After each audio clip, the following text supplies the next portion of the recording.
Hi again, John here for itsidiomatic.com, where we learn to grow our skill with the English language in context, exactly the way you learned your native language.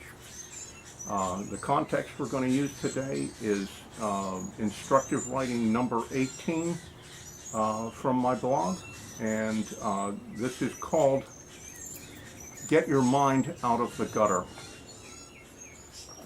And I should tell you that on this post you're going to see at the top a picture of my gutter, and so I'm going to explain a little bit about that. What, for heaven's sake, could this picture, a composition in horizontal stripes, possibly be? This not so lovely photo serves to illustrate the dusty, dirty story of our South Carolina low-country spring. It is in fact a snapshot of the gutter in front of my house.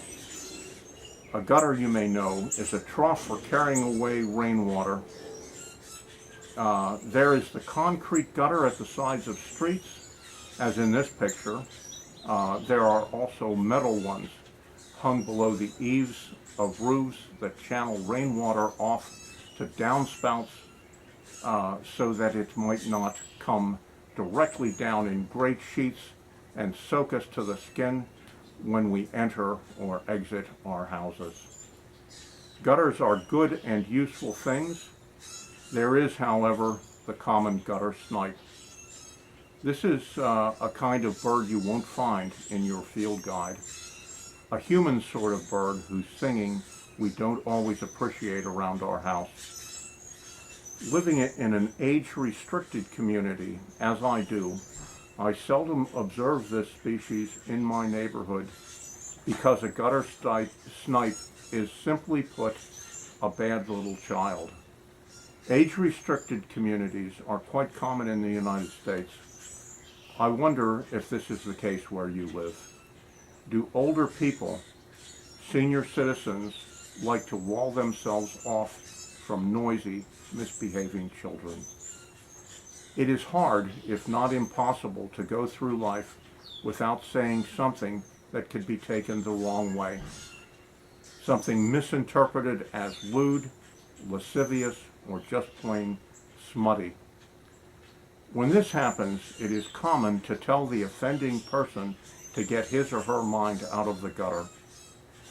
The gutter we're talking about here is the place where one finds impure, immoral thoughts. Things and people of the gutter are best avoided by high-minded people. It is possible to use gutter as an adjective. That is a gutter comment, for instance. There is the infamous gutter mouth when talking about people, and the even more infamous gutter ball when talking about bowling.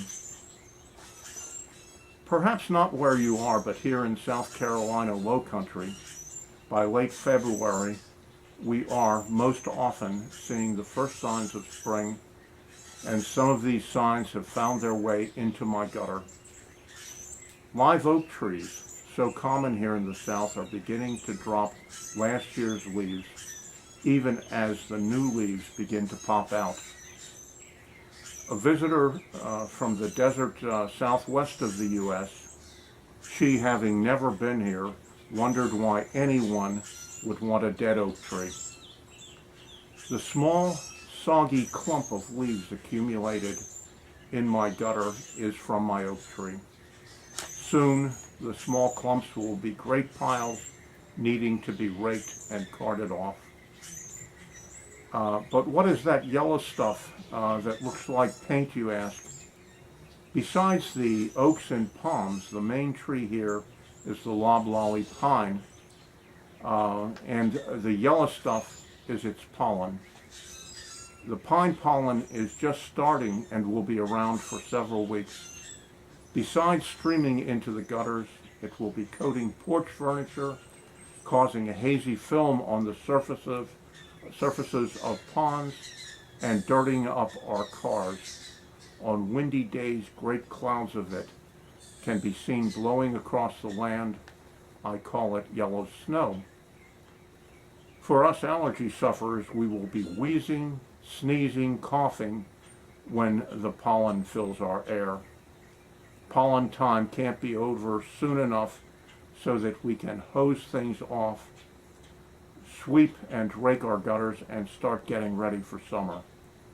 Then our gutters will be running with beautiful, clear rainwater, and we can put away our allergy medicine.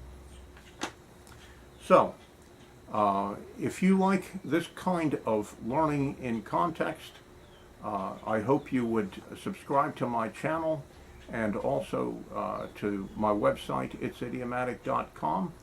And I hope to see you again soon. Bye for now.